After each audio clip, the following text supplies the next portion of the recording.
when it comes to adding fascial stretch component, when it comes to adding direction to our rocking, it really does change things in terms of the depth of pressure that you apply. It's probably not going to be as deep for starters, but also we need to consider what else is caught up in that fibrous net, the nerves and the blood vessels. The neural net, in particular, in certain areas of the body, might be caught up in the fibrous net in a way that if you pull on it, it's going to be it's going to be creating the sensation of burning. It's going to be creating the sensation of stretching the nerve. And that's not comfortable, and that's much harder to sense as the giver. Because in that scenario, the connective tissue, exactly. Like here or something. Yeah. In that scenario, the connective tissue, the fibrous network, is not really the end point.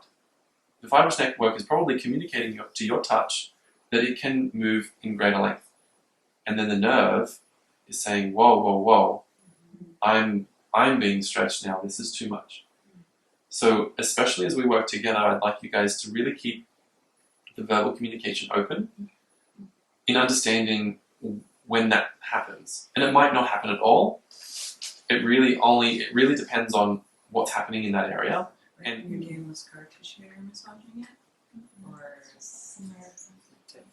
different. The concept of why it happens might be the same. The scar might be encompassing a nerve, and when you move the scar tissue, you're pulling the nerve as well.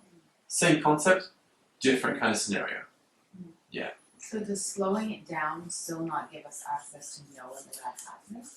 It gives us a little bit more access to know that that's happening, but what it also gives us access to is reading the response of the body without moving too far into that sensation.